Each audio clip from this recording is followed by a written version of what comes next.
Our cheeky Styx Pride has decided to come north from our southern boundary and pop up at Twin Dams. Yay! So excited. And we have the youngest set of cubs busy nursing on Mum. Tula Ann, are you watching today, sweetie? Because Tula Ann, these cubs remind me of you after your brilliant question about their kitty claws. So there you are, sweetie. That's your scene for the day. So you remember the last time we were with them a few nights ago? They were active while everyone else was sleeping, and then they went in, they had a nurse, then they had a little bit of a rest, and then they started moving again. And then we even have some of the other cubs, some of the older cubs nursing on their mum.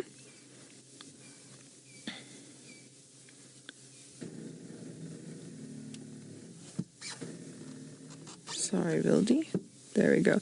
Mom's picked her head up a little bit just to keep an eye on the older cub coming past. You never know. Remember we've chatted about allo suckling, and sometimes different mums will suckle with different young. But usually that's your screenshot for the day, everybody, right there. Ears forward, head up, leg up, cub suckling. Beautiful. But when she's suckling her own cubs and then the other mom suckling their cubs, there's really no need for the allo suckling. I've seen it more often where if one of the sisters goes off, or aunties or grandmoms goes off and leaves another female with the cubs and doesn't come back for a couple of days because she's busy hunting, then a little bit of that. I've also seen it with where mums pass away and then some of the cubs are taken care of. But it's not always the case. Again, it depends on the individual. So you'll remember as well, if you were watching with us a few nights ago, as the females were moving off down the inflow of Twin Dams, you could see the size of the teats. So you've got the female with the eldest set of cubs, and her teats have pretty much dried up. You've got the female with the middle set of cubs, and she's the one that's nursing to the left there, and her teats were sort of a little bit full. And then this one with the tiny little cubs is the mum that had the very, very full teats, because these cubs definitely still need their milk. Oh, there we go. Oh, she's had enough. She's watching something as well. Oh, there's impala coming up. That's what's happening. She can see impala that are coming up on the outflow side of the dam to drink. This is super interesting. I have a feeling we might get a little bit of action here. We're just going to have to stick with me. We might not get anything. We might get something.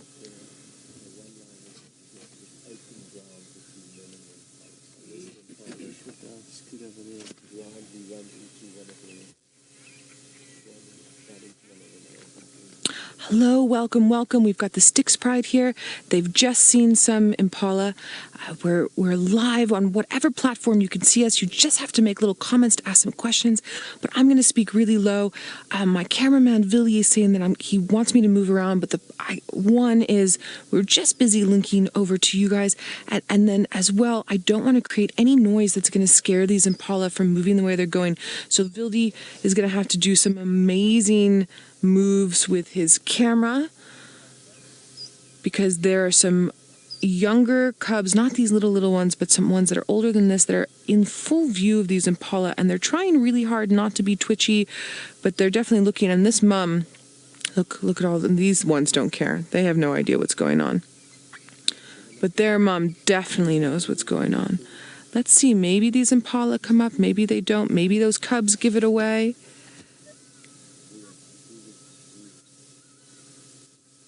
You see that. So you can see one of the older cubs, and you can see it staring at that impala. There's a showdown. This impala can tell that something's potting. And we're just going to hold off from moving our vehicle, and oh, nope. The jig is up. The jig is up. Oh. All right. Okay. So we're going to position the vehicle around a little bit and just get a better view. We've also have other people in the sighting that are with us, and they also want to get a better view. So we're going to let them move first, and they're going to move around and angle themselves, and then we will angle ourselves. She can still see the impala. She's still keen. Another youngster is keen. but these cubs really have no idea.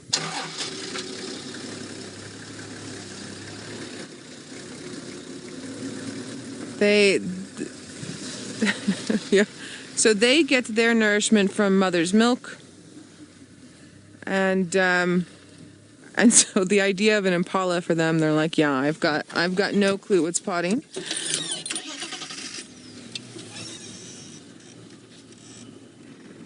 And we're just gonna move around a little bit like this and just gonna check that you guys can still see and everybody's okay. Fantastic. And then here we go. Buildy will work his camera magic for you. So sadly, no hunt, but this is still uber cute. I still have a brief visual of those impala, but they're moving away. They saw that older cub and they're like, not gonna happen. Now it's also interesting because we did chat about larger prides of lions and them not necessarily going for something like an impala, but the mom that's looked the most interested with these tiny cubs, she needs to feed on a lot of good protein to keep herself well nourished for giving milk to her babies. So she will do things like go after impala, but specifically impala lambs this time of year, and is a bit more keen to do that than say her counterparts within the pride. As these older cubs are nursing for a very long time. They're probably falling asleep there.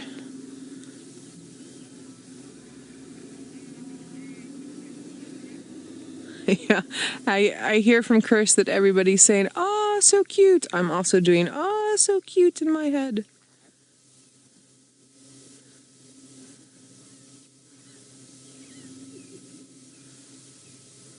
Oh, giving up.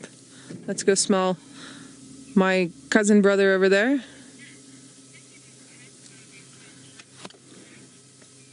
Oh my goodness, so Matt, you're asking when will these cubs go on their first hunt? Matt, all three litters within the Styx right now are all way too young to be doing any hunting. They will only start properly hunting with the females, and if the males are around, because males also hunt, when they are about 1.5 to 2 years old.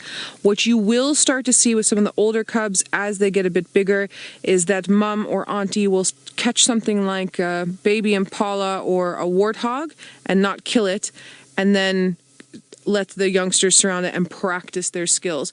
But that'll be for the eldest set. So the eldest set, I think, if I remember correctly, we said they were, oh, here's one of the other mums. We said that they were probably about 8 months old, 8 to 10 months old, and then we had 6-month-old ones, which is this one here, and then we have the 3-month-old ones. Listen, can you hear that behind us? It's contact calling.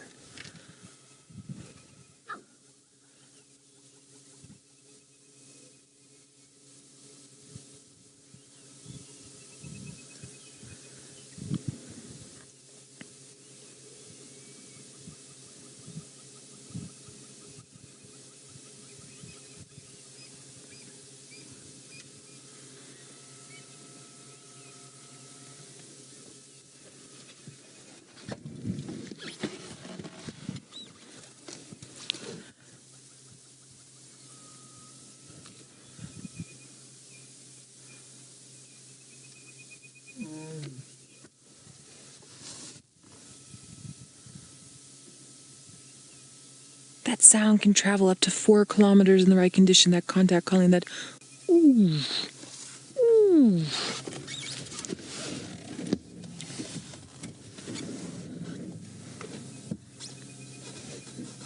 Remember we talked about how they do the reaffirming of the social bond and they go and touch and groom? We might get a little bit of that now, but because of her calling, the little ones that are over with their mom are super interested at what their auntie is up to. Those ones are still nursing. They're like, they couldn't care less.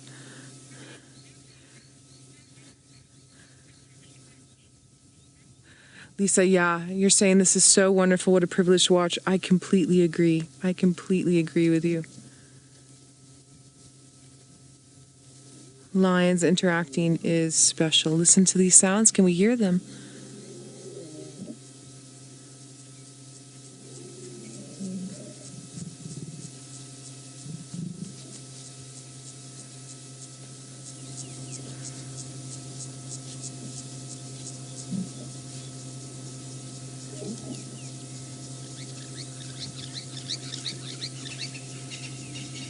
So notice how Mom didn't want to play. Actually, sorry. Yeah, Mom didn't want to play. Now he's playing with his little cousin there. Now, the mom of the youngest cubs will keep an eye on those ones to make sure that they don't do anything to hurt each other. All right, Action Broadcast viewers, thank you so much for joining us. I hope you enjoyed those beautiful little lion moments, and we hope to see you soon with some more action when we have it.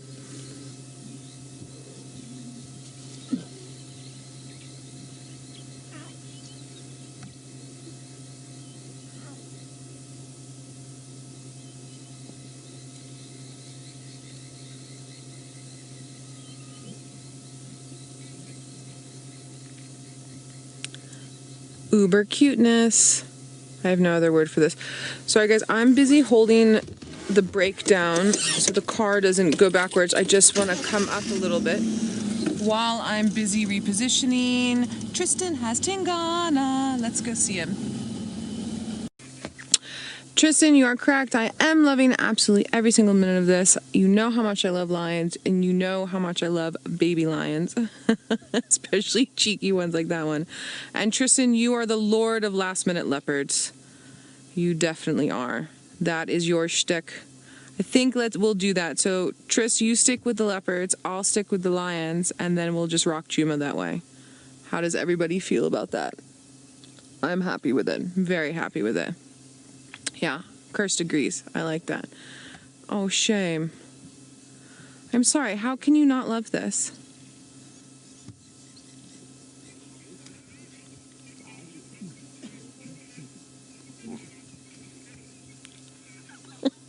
Alana, you're asking a very good question. You're asking what ages constitute a cub, a sub-adult, an adult.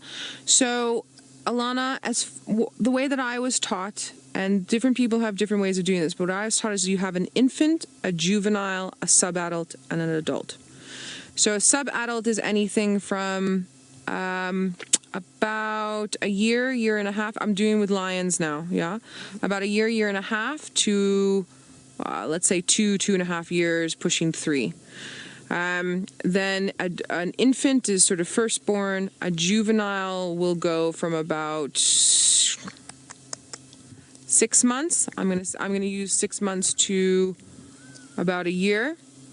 And then the sub-adult we talked about, and the adult over that. So that's roughly the demarcations. Now, the reason why I gave a little bit of differences with the months there and all of that is that I used to do research, and I used to do research with different researchers. So they also had different standards, and then I've also read some papers where they've also had different standards. So when you're dealing with it, that's basically it. So infant is from sort of birth until about 3 months old, and then we would use the word cub from about infant, from birth until, I would use it until they're 6 months old. And then I personally would switch over to juvenile, but I know other people who use the word cub up until they're a proper sub-adult, around about a year and a half old. So that also depends on the use. So you also have different guides, and then with us, different presenters using different terms for different ages. So if that, I know that was very long-winded again. I'm sorry, guys. I am not good with the concise answers. It always turns into a big discussion. But Alana, I hope that helped clear it up a little bit for you. If not, please let me know, and I can reword or go a little bit more in depth if you would like.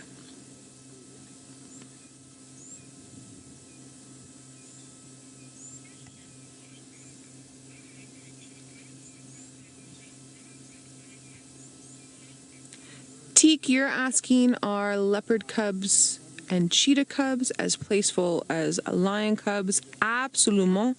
They are just as playful. I watched a few years ago 2 leopard cubs that were about 4 months old. Mom was walking and scent marking, and she was walking slowly, and they were playing. They kept running ahead of her and then running up trees and then hanging from the branches until she passed them and then dropping, kind of like, look at me, Mom, look at me, look at me, and then rolling around with each other. And then eventually Mom got into the mix as well and played with them. Just a couple months ago, I saw a female leopard with sort of 3-month-old cubs, and the cubs and her were running and climbing trees and jumping out of the trees and chasing each other across a damn wall, and they're super, super playful.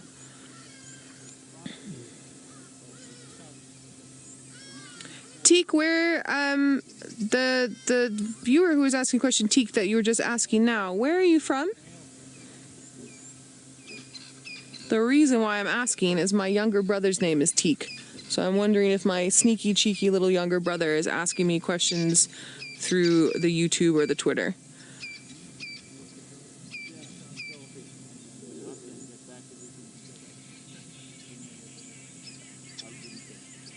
Ah, okay, almost. So not my cheeky little brother.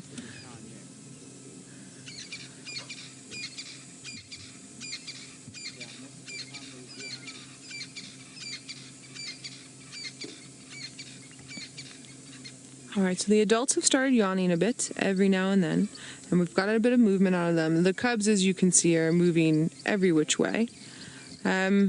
So I am hoping that we're going to get the whole pride up and moving shortly.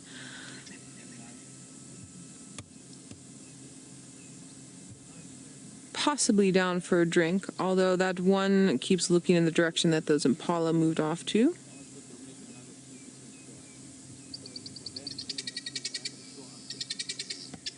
There's lots of guinea fowl making lots of noise in the background. Alarming for our lions.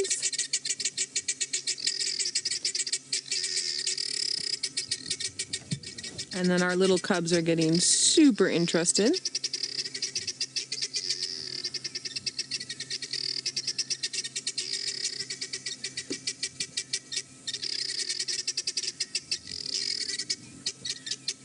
We've switched over to our IR, so our infrared. Nice little black and white hue there. The cloud cover is making everything darker earlier this evening. Ooh, and I can hear some thunder rolling in the background.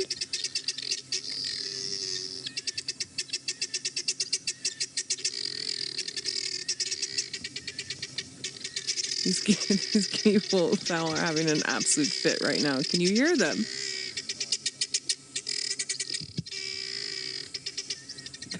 Basically, they're going, oh my goodness, it's a lion, it's a lion, it's a lion, it's a lion. All the adult lions are going, yeah. The really little ones are super keen, and then the midway, middle cubs are also super, well, not as super keen, but are also keen. Let's see what happens.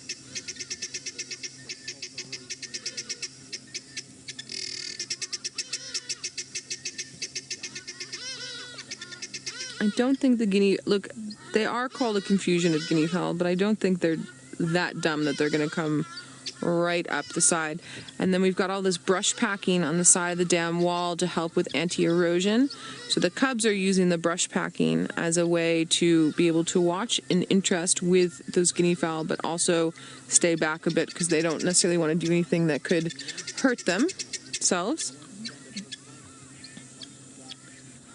All right, well, Tristan is still with Tangana, who apparently is sitting beautifully on a shadulu, a termite mound. So let's head back to him, and we'll stick with these lions and see you in a bit. Tristan, don't be such a wuss. The rain's closer to me than it is to you, and it's not coming just yet.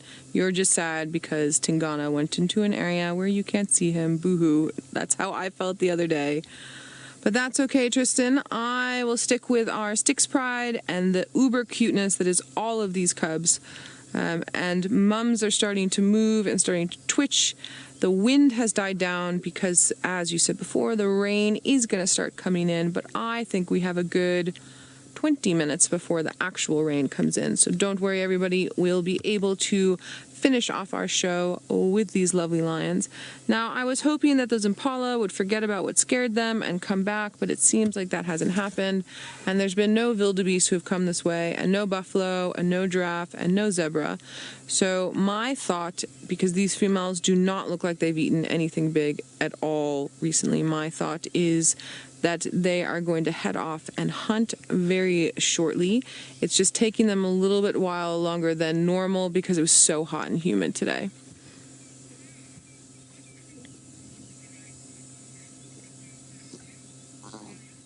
Kyle, you're asking what prey species the lions are taking most at this time of year. So Kyle, each pride will work differently than any other pride and will have specific prey species that they prefer and know how to catch over others. For instance, in Kahuma's absolutely obsessed with buffalo. The buffalo, particularly in our area, have moved off, so then they'll go for things that are still large, possibly a zebra, possibly a wildebeest, possibly a giraffe, but there's going to be one of those that they prefer over others. So, Kyle, for me, I've recently started working in this area, so I don't know these lions as well as I would like to know them. I am getting to know them. With a pride this size, but remember, they've got all of these cubs they have to feed, but the females need to also be able to feed and to produce milk. So they're going to be going for anything they can catch at the moment. One of the other vehicles that was with us in this sighting a couple nights ago, one of the females caught a diker and ate it because she needed it to top off her energy levels because of all the milk that she's shelling out. She didn't share it with anybody. But they are going to try and take down something that's larger. So they're going to be looking for things like full-grown zebra, full-grown wildebeest, and giraffe. And again, it's not really time of year dependent on what they're going to go for. It's more on preference. But that being said, because we have all the lambs this time of year coming out, they will go for those big proteins. Easy proteins, sorry, excuse me there.